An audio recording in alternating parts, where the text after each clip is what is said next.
Muy bien, vente conmigo a un texto que está en Lucas en el capítulo 24.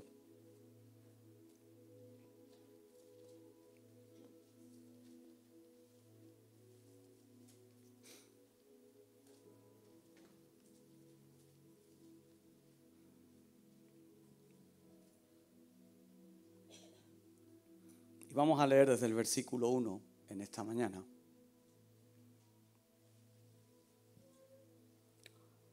¿Lo tenemos ahí?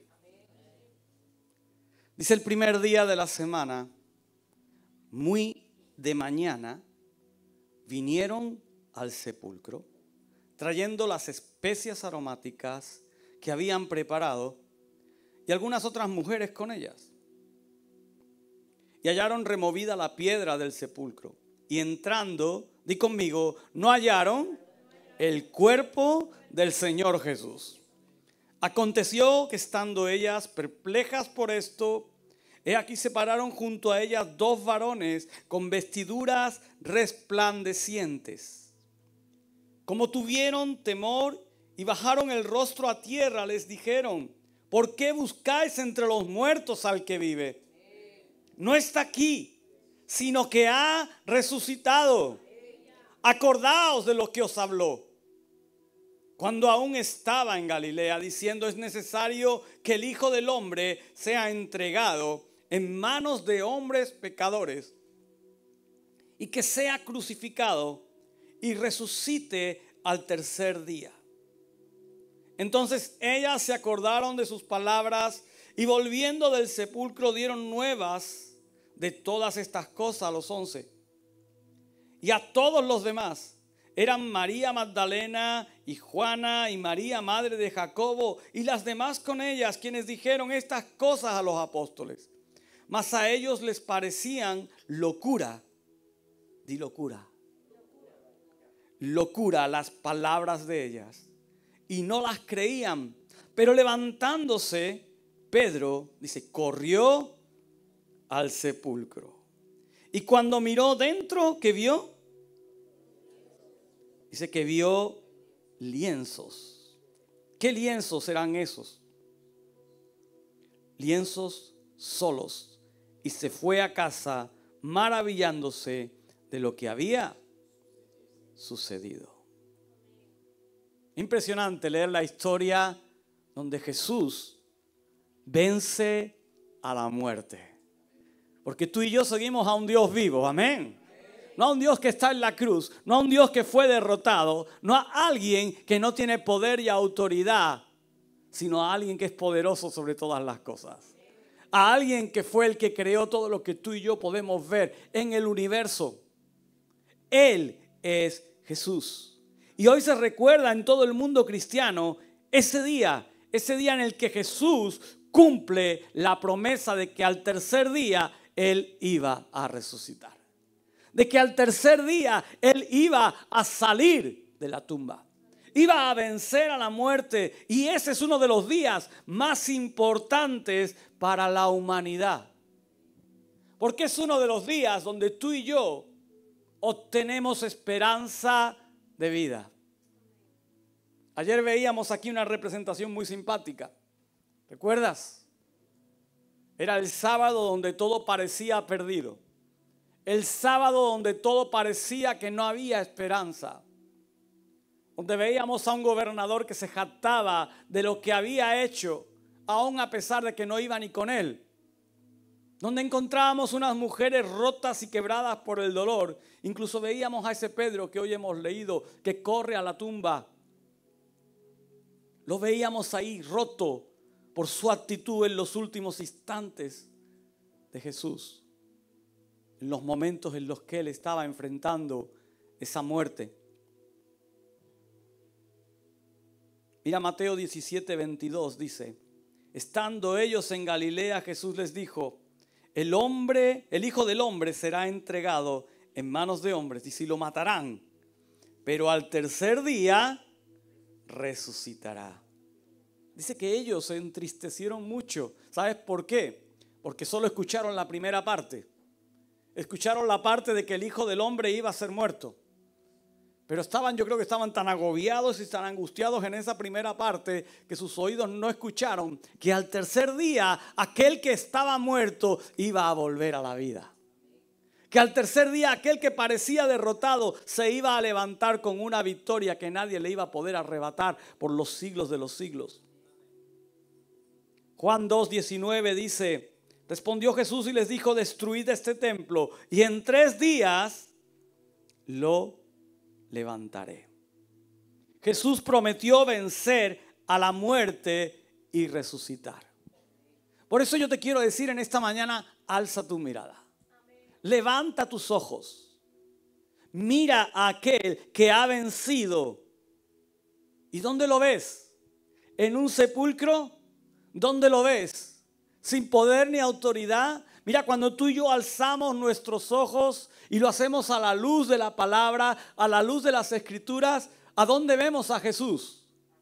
Lo vemos sentado a la diestra del Padre en su trono de justicia, gobernando con autoridad. Lo vemos ahí en poder. Él es el alto y sublime. Porque Él resucitó. Porque Él venció a la muerte. Y una vez más, el plan de Dios era un plan perfecto. Era un plan que no daba lugar a errores. Y todo con el único motivo, y es que tú y yo podamos disfrutar de la vida eterna. Que podamos disfrutar de una vida abundante en libertad. ¿Recuerdas aquel domingo que hablábamos del esclavo? Ese esclavo que cuando se hace esclavo de Cristo obtiene libertad. Esa libertad que Jesús nos da a través de su muerte en la cruz, pero de su resurrección, porque Dios está vivo. Hoy podemos declarar que aquel domingo fue un día de victoria, después de una espera callada por la sombra de la derrota, por el miedo de las esperanzas rotas, donde muchos ya no sabían qué iba a hacer de sus vidas. No podían creerlo, el maestro ya no estaba con ellos. El maestro había muerto. Lo habían apresado, lo habían ajusticiado y de repente aquel que había caminado con ellos durante 3 años, preparándolos, creándoles expectativa, creándoles ilusión, marcándoles un propósito, estaba detrás de una piedra tremenda en una oscura y fría cueva. Ahí estaba su maestro. Y mientras tanto ellos que creían que iban a ser vencedores en medio de toda la realidad que les rodeaba, de repente se veían como perdedores. Pero aquella mañana de domingo algo iba a cambiar. Aquella mañana de domingo ni aun los soldados que el gobernador Poncio Pilato tenía tan entrenados iban a detener el poder y la autoridad de Dios para remover aquella piedra, para que Jesús saliera en victoria. Hemos leído en Lucas cómo después de todo eso Jesús había regresado. Él estaba nuevamente con ellos. Él había vencido. ¿Y sabe para qué? Para hacernos más que vencedores. No solo a ellos, sino a todo aquel que le acepta como su Señor y Salvador. Eres más que vencedor en esta mañana porque Él venció a la muerte. Porque Él derrotó a la muerte. Para los discípulos el domingo comenzaba como otro día más. Un día sin esperanza y sin expectativa, con miedo, esperando que la gente olvidara lo que se habían vivido 3 días antes, esperando que la gente olvidara sus caras y sus rostros y que ellos eran los que caminaban con Jesús. Ese sentimiento les rodeaba, pero por otro lado, ese nuevo día, en medio de todas las autoridades que habían vencido, yo me imagino a los sacerdotes, los religiosos de aquel día, estarían diciendo: hemos ganado. ¿Y cuántas veces el enemigo de nuestras vidas, frente a circunstancias que tú y yo tenemos que atravesar, se alegra, se ríe, incluso viene delante de tu cara y se ríe delante de ti y viene a decirte: mira, lo ves, estás derrotado, estás derrotada, no tienes nada que hacer, ¿dónde está tu Dios? ¿Dónde está Jesús? Y te señala a la tumba, al sepulcro, como le estaría diciendo a aquellos que eran seguidores de Jesús: ¿dónde está vuestro maestro ahora? Aquel que hizo milagros, aquel que salvó a tantos, aquel que proveyó tantos, ¿dónde está ahora? Metido en una tumba, en un sepulcro. ¿Y cuántas veces el enemigo viene delante de nuestra cara y se jacta de las circunstancias que tú y yo estamos pasando? Pero me encanta porque si algo celebramos hoy es que Jesús venció eso. Jesús venció al enemigo de nuestra vida. Mira, Jesús vino a darle 2 tortas al que se jacta de ti, al que se jacta de tus miserias, al que se jacta de tus carencias, al que se jacta de tus enfermedades, al que se jacta de todo lo que te rodea. Porque el enemigo viene para señalarte, para acusarte, para destruirte, para pisarte, para humillarte. Pero Jesús coge todas nuestras miserias. Y Él dice, mira, yo con tus miserias voy a hacer maravillas. Yo con tus miserias voy a hacer algo extraordinario. Porque no las voy a mirar, sino voy a mirarte a ti.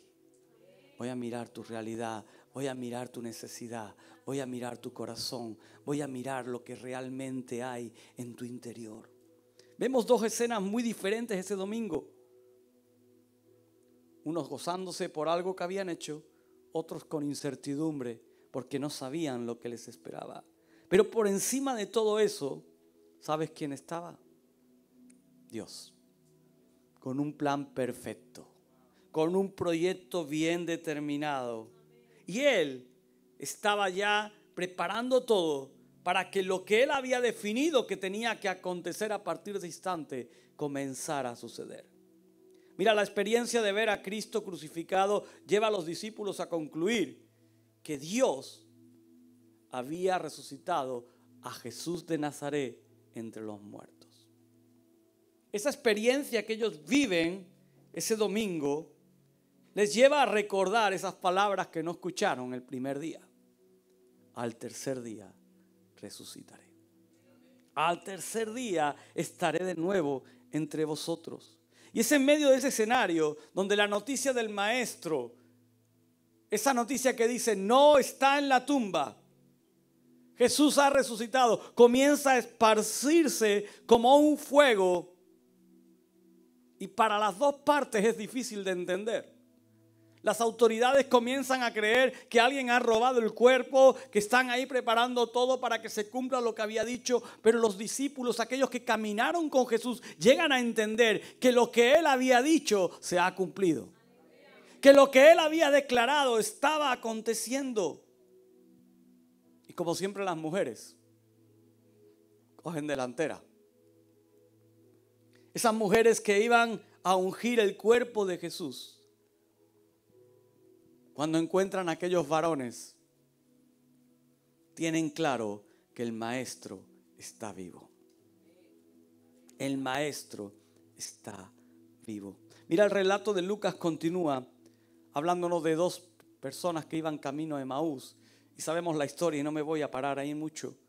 Pero vemos cómo Jesús, en esos días, Él se acerca a diferentes personas para decirle, mira, estoy aquí.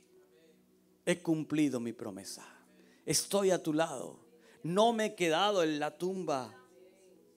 Ese es el momento en el que Jesús revela toda su majestad, revela toda su gloria. Y sabemos que aquellos 2 hombres, después de identificar a Jesús como quien era, dice que corren a la ciudad nuevamente, se vuelven para anunciar lo que habían experimentado, lo que habían vivido. Y yo creo que la noticia de que Jesús había vuelto entre ellos comenzaría a expandirse por toda la región. Aquel que había sido crucificado nuevamente estaba vivo. Jesús estaba vivo. El poder de Dios había obrado sobre su vida. Y es que la idea de que Jesús ha resucitado tiene implicaciones prácticas para nuestra fe. ¿Lo crees o no? Tiene implicaciones que fundamentan y asientan lo que tú y yo creemos. Y quiero reforzarlas en esta mañana.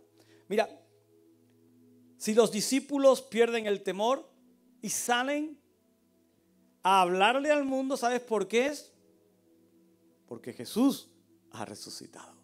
Porque Jesús está vivo. Porque el mensaje de la cruz cobra un nuevo sentido para ellos. Ya no es un sistema de ajusticiamiento, sino que es algo que habla de que Jesús es capaz de vencer a la muerte, de vencer al pecado. Por medio de la fe, la cruz pierde su sentido trágico, su sentido de derrota, para ser algo convertido en victoria. Hoy podemos declarar con certeza y autoridad de que Jesús resucitó. Hoy podemos declarar de que la muerte no le retuvo.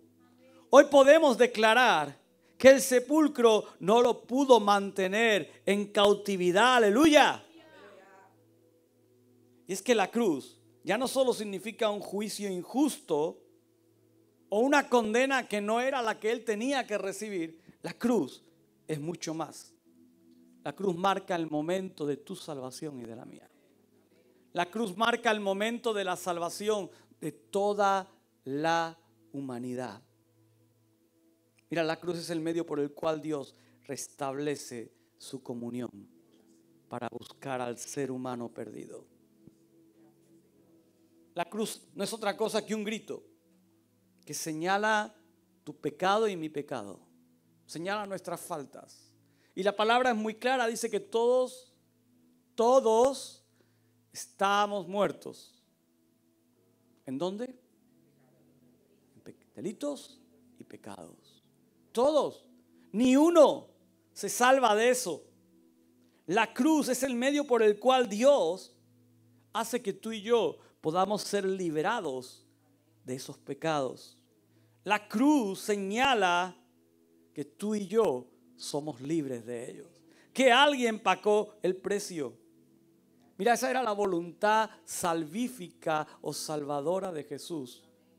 Ese era el plan de Dios. En la cruz vemos la condición del ser humano. ¿Y cuál es nuestra condición? Dice la Biblia que no hay ni uno solo bueno, sino solo Jesús. Ayer nos hablaba Marisa de cuánta buena gente hay en el mundo, ¿verdad? Hablamos con muchos y son buena gente. Y es verdad, hay mucha buena gente en el mundo.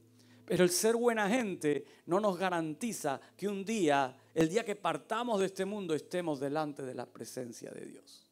Lo único que nos garantiza eso es que tú y yo hayamos decidido aceptar esa obra salvífica en la cruz del Calvario.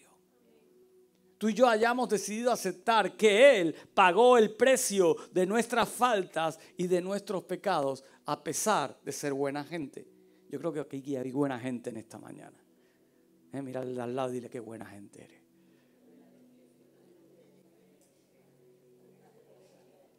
Pero ahora dile, pero a pesar de ser buena gente necesitas a Jesús. Mira en la cruz vemos la condición del ser humano. La humanidad aún cree que la salvación puede ser alcanzada por medio de las obras. No sé si has podido ver algún reportaje de las diferentes procesiones a lo largo del mundo. Y vemos ahí personas que se golpean las espaldas, que hacen penitencias de rodillas. El otro día, viendo el canal de Historia, veíamos ahí un reportaje de todo lo que fue el milagro de Fátima y todas esas cosas. Y veía gente de rodillas por esas escalinatas enormes que hay allí, sangrando, haciendo penitencias. Mira, las obras no nos salvan. Las obras no nos van a llevar al conocimiento de quién es Dios. Las obras no son otra cosa que el fruto y el resultado de tener un encuentro personal con la cruz de Cristo. Cuando tú tienes un encuentro con Jesús, cuando tú entiendes que Él ha limpiado tu vida, que tus pecados son perdonados por medio de su sacrificio en la cruz, ahí es que tú comienzas a hacer cosas de amor, acciones de amor, obras que cambian quién tú eras. ¿Por amor a quién? Por amor a Él. Por eso debemos ver la cruz como ese encuentro salvífico. Porque la cruz cambia la muerte en vida, cambia la maldición en bendición. La cruz cambia la condena en libertad. En la cruz, Dios revela su justicia. En la cruz Él revela su deseo de relacionarse contigo y conmigo. Y hago un paréntesis aquí. Ayer Marisa nos desafiaba a buscar en oración la presencia de Dios. Y creo que esa palabra llega en un momento muy importante. Y por eso quiero reforzarla, porque allí faltaban muchos. Pero necesitamos ser un pueblo de oración. Pero un pueblo que ora no porque no tiene más remedio. No un pueblo que ora porque dice, uy, pero es que tengo que orar. Me encanta esa expresión que hacía. Pero es que tengo que orar. Mira, si tú tienes que poner un pero a la hora de orar, te estás equivocando. La oración tiene que ser una necesidad en nuestra vida. Tiene que ser una desesperación en nuestra vida. Tiene que ser algo que nos angustie. Necesito buscar la presencia de Dios. Necesito estar delante de su trono. Porque Dios desea relacionarse contigo. Dios desea relacionarse con su pueblo, con sus hijos. Su deseo es que la pared, esa pared que estuvo levantada un día por causa del pecado y de la desobediencia, que esa pared caiga definitivamente. Y muchas veces hemos hecho boquetitos en las paredes, hemos derribado ladrillos, pero muchos ladrillos aún están levantados, aún quedan muchas partes que nos impiden disfrutar plenamente de esa victoria sobre la muerte, sobre el pecado. ¿Qué es lo que hoy estamos recordando? Que Jesús venció a la muerte y al pecado. Pero muchas veces tú y yo aún tenemos la piedra a medio mover. Tenemos el muro a medio derrubar. Porque nos gustan cosas de las que vivíamos antes. Su deseo es que la pared que levanta el pecado entre Dios y tú caiga.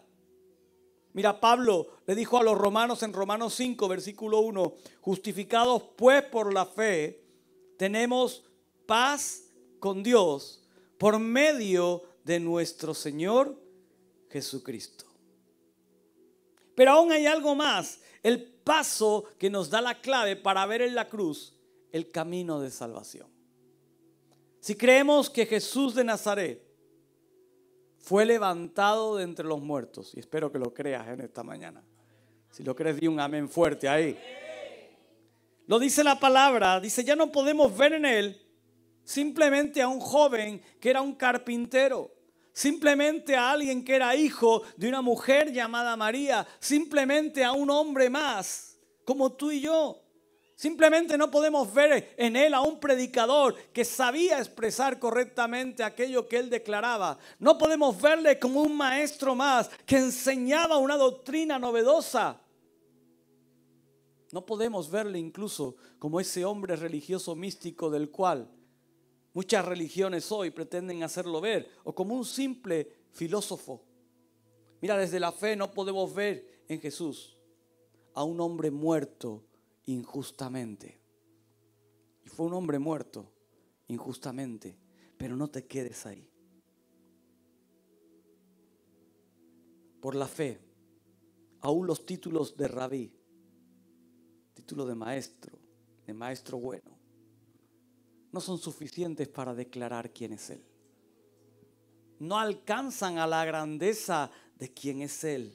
Mira, cuando Jesús de Nazaret es visto por la fe, y desde la fe tenemos que comenzar a declarar algo muy diferente. Tenemos que comenzar a declarar que aquel que se levanta victorioso de la muerte no es otro que el Cordero. ¿De quién? De Dios, dilo fuerte, el Cordero de Dios que quita el pecado del mundo. Ese es Él. Aceptar la resurrección de Jesús como un hecho que realmente ha sucedido, que realmente lo hemos experimentado, es entender que Dios, como dice Hechos 2:36, ha constituido Señor y Cristo a este a quien vosotros habéis crucificado. ¿Quién dijo eso? ¿Quién declaró eso? Mira, lo declaró aquel hombre llamado Pedro. Aquel que antes lo había negado, aquel que se escondía atemorizado, aquel que se avergonzó del maestro en sus últimos instantes. Pero Pedro, aquel día, después de que recibió la unción, el poder del Espíritu Santo sobre su vida, aquel Pedro puesto de pie delante de una multitud declaró: este es aquel que Dios ha constituido como Señor. Y no solo se queda ahí, porque se podía haber parado ahí, ¿no? Sino yo imagino a Pedro con esa voz señalándolos con el dedo. Ese dedo sería enorme. Ese dedo pesaría en el pecho de todos los que le verían. Es como ese dedo que te cae ahí. ¿Lo sientes en esta mañana? Dice: ese a quien vosotros habéis crucificado. Ese a quien vosotros habéis asesinado injustamente. El Jesús que se ve desde la fe es Jesús el Cristo. Es ese declarado Hijo de Dios con poder. Es el Señor Salvador del mundo. Es Señor porque es amo, porque es Rey, porque es el único digno de recibir el poder, el honor, la gloria y la alabanza. Ese Jesús. En una palabra, aceptar el hecho de la resurrección tiene como consecuencia práctica aceptar a Jesús como dueño y Señor, ¿te acuerdas?, de nuestras vidas. Tercer punto y último en esta mañana. En el camino a Emaús, aquellos dos hombres desanimados, lamentándose, llorando, recordando, hombres que tenían una realidad de tristeza, pero que al final del pasaje encontramos que algo había sido cambiado porque habían tenido un encuentro con Jesús resucitado. Algo había sido transformado. ¿Qué les pasó a aquellos hombres? ¿Qué provocó el cambio? ¿Acaso fue ese encuentro con Jesús? ¿Dónde ocurrió ese encuentro?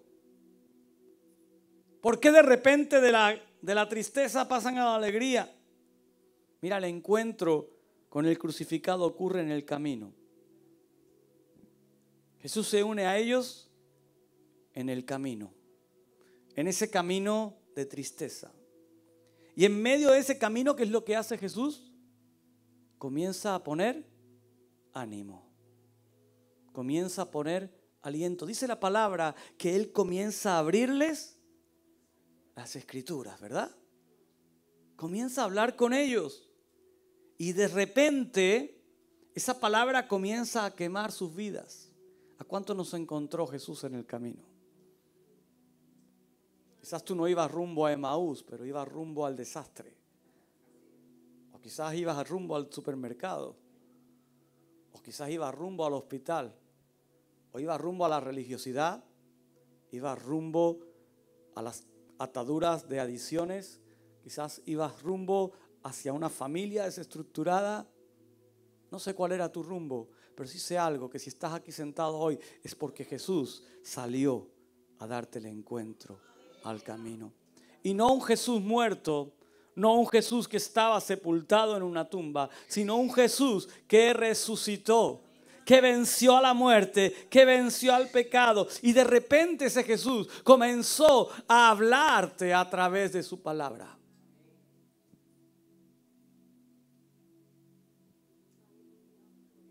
¿Cuánta palabra hemos recibido a lo largo de tantos años?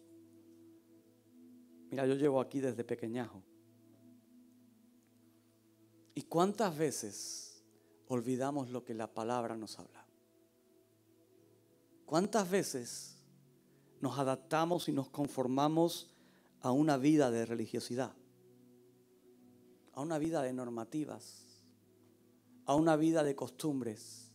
¿Sabes por qué? Porque empezamos a relegar ese encuentro en el camino con Jesús a algo secundario y comenzamos a hacer nosotros nuestra propia religión. Eso le pasó a la iglesia. Eso le aconteció a la iglesia. Encontramos cómo la iglesia a partir del siglo IV, siglo V comienza a incluir cosas a ese evangelio que Dios había sembrado. Eso nos pasa a nosotros porque una vez que hemos tenido el encuentro con Jesús en el camino, que hemos caminado con Él, que Él nos ha abierto la palabra, esa palabra ha sido sembrada en esa buena tierra que nos hablaba ayer. Marisa, recuerda esa buena tierra porque la palabra necesita encontrar buena tierra. ¿Sabes lo que pasa? Que luego nosotros abonamos esa tierra con sulfatos que creamos en nuestro propio laboratorio. Y esos sulfatos hacen que crezca un evangelio distorsionado. Y empezamos a pensar que ciertas cosas que la palabra declara que son necesarias ya no son útiles para nuestra vida. Empezamos a desarrollar ciertos injertos que comienzan a destruir lo que Jesús un día sembró en nosotros a través de su palabra. Mira, aquellos hombres rumbo a Emaús viajan con Jesús y eso los llena de una presencia gloriosa. Tú y yo necesitamos viajar cada día con Jesús. Tú y yo necesitamos acercarnos a su presencia cada día. Pero ahí no es suficiente. Mira, no es hasta que los discípulos reconocen quién está caminando con ellos que todo cambia. Y quiero hacer un paréntesis aquí también. ¿Cuántas veces Jesús camina a nuestro lado? Pero hasta que realmente no le identificamos, hasta que realmente no nos damos cuenta quién es Él, muchas veces mantenemos una inercia de camino. Y por eso encontramos tristemente tantos cristianos hoy en día que no saben quién es el que camina con ellos. Declaran conocer a Jesús. Declaran entender el mensaje del evangelio. Declaran que la palabra es para ellos lo primero, pero no conocen a aquel que declara la palabra. Les falta vivencia, les falta intimidad.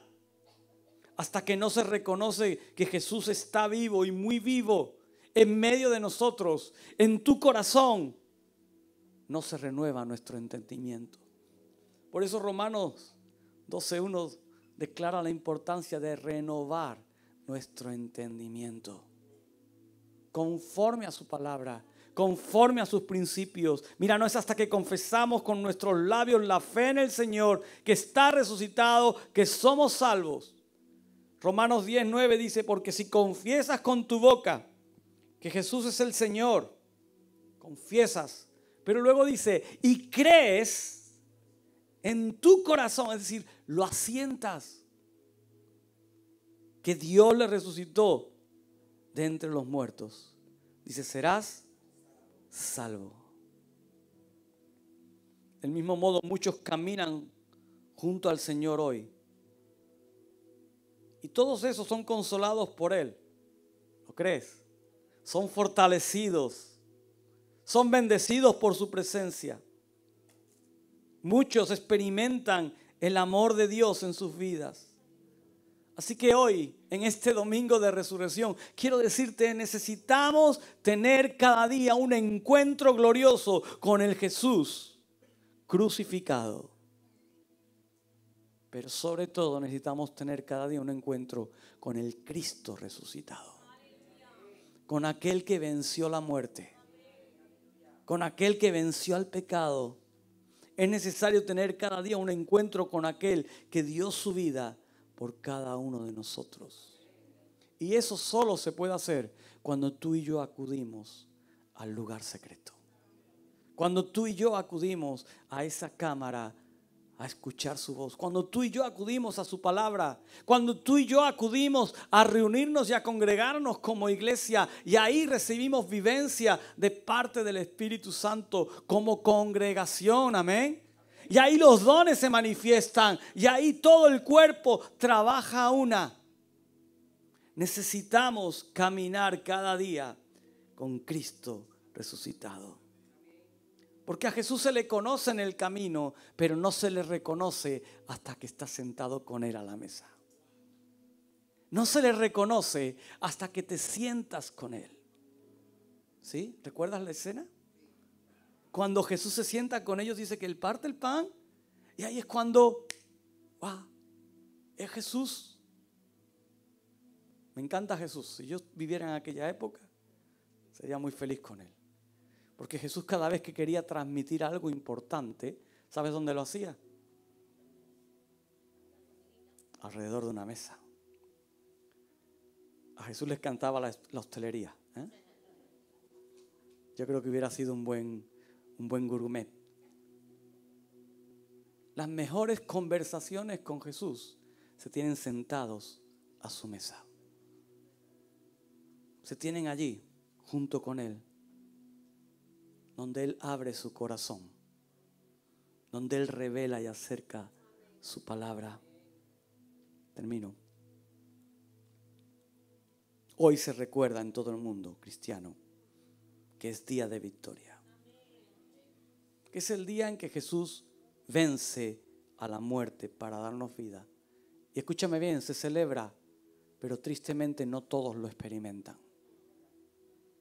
Porque muchos, después de que hoy declaran que Jesús ha resucitado, declaran que es el día, el domingo de resurrección, cuando terminan mañana lunes vuelven a ser lo que eran. Vuelven a su antigua manera de vivir y guardan todo la vestimenta espiritual. ¿Sabes para qué? ¿Qué es lo que viene ahora? Y no con esto estoy diciendo que sea malo, ¿vale? Pero están guardando toda la vestimenta religiosa para sacar toda la vestimenta folclórica. E irnos a la caseta y estamos ya buscando el rebujito. Y darle alegría a la carne, ¿vale? Darle alegría al cuerpo. Fíjate, hoy celebramos que Jesús ha resucitado, pero ya estamos pensando en dónde vamos a ir, en dónde vamos a actuar. El domingo de resurrección es un día para renovar nuestras mentes, para renovar nuestro entendimiento, viendo la salvación que recibimos en la cruz por medio de la muerte de Jesús. Pero sobre todas las cosas, este domingo de resurrección tiene que ser un día de encuentro. El día que Jesús resucitó, ¿qué fue lo primero que hizo? Esconderse. ¿Verdad que no? Él no se escondió, ¿a que no? Dice que se apareció un montón de gente. Él fue a decir, oye, que estoy vivo. Deja de estar triste, porque lo que dije que iba a hacer, lo he hecho. Porque dije que no os iba a dejar solo. Dije que iba a estar contigo todos los días. Él prometió que al tercer día iba a resucitar. Y así lo hizo. Pero Jesús no se queda ahí. La victoria sobre la muerte no es sino que el comienzo de algo nuevo para los seguidores de Jesús. Y con esto voy a cerrar. Vemos esa última escena donde Jesús está ascendiendo a los cielos. Ese último encuentro con sus discípulos. Y aquel que comenzó un día el camino con ellos debe de partir. Su trono le está esperando. Su cetro le está esperando. Él debía llegar y sentarse en ese lugar de gobierno, de justicia. Pero él sabía que el camino que tenían por delante los discípulos no era un camino fácil. Ese mismo camino que tú y yo tenemos hoy. Porque tengo una noticia para ti. Eres un discípulo de Jesús. Amén. Y cada día aprendemos de Él. Cada día debemos ser más como Él. Cada día debemos alcanzar más sus propósitos. Aquel que caminó con ellos debe marcharse. Pero Él dice algo muy interesante. Dice, no os dejaré huérfanos. No os vais a quedar solos. No os dejaré huérfanos. A ver, pregunta de examen. ¿Tú por qué crees que somos cristianos? Pero además de una denominación que es Asambleas de Dios. Y además de otra denominación que incluye que somos pentecostales. ¿Qué quiere decir que tú y yo somos pentecostales? ¿Que creemos en qué? Creemos en el bautismo del Espíritu Santo. Jesús les dice, no os dejará huérfanos. Dice, sino que Él enviaría al Espíritu Santo, ¿para qué? Para que les acompañe en esa labor que tienen como lo que eran o lo que iban a hacer esa iglesia. Mira, la partida de Jesús abre la puerta a la llegada de una capacitación de poder. Porque tú y yo no podemos hacer nada. Tú y yo no podemos prácticamente ni... Nos duele todo. Pero Jesús sabía que lo que tenían por delante era un camino complicado. Y Él les dice, esperad, porque voy a enviar al Espíritu Santo para que vaya con vosotros. Y cuando Jesús desaparece en escena, el Espíritu Santo entra en acción. Ellos tenían por delante esa gran comisión. Y me seréis testigos en Cádiz, en Andalucía, en España, en Costa de Marfil, en Cuba y hasta lo último de la tierra. Y me seréis testigos. ¿Y cómo vamos a ser testigos si no es con el poder del Espíritu Santo? Alza tus ojos a los cielos. Miran, el domingo de resurrección no me venía algo mejor al corazón que poder deciros en esta mañana, alza tus ojos a los cielos. Jesús ha resucitado. Pero quiero que alces tus ojos y mires al Espíritu Santo en esta mañana. Mires al Espíritu Santo en esta mañana. Busca su capacitación para cumplir la gran comisión. Ser testigo de quién es Jesús. De ese encuentro que has tenido con Él. De ese cambio que has experimentado. Para anunciar que Él ha resucitado. Amén. ¿Te quieres poner de pie en esta mañana? ¿Quieres levantar tu corazón?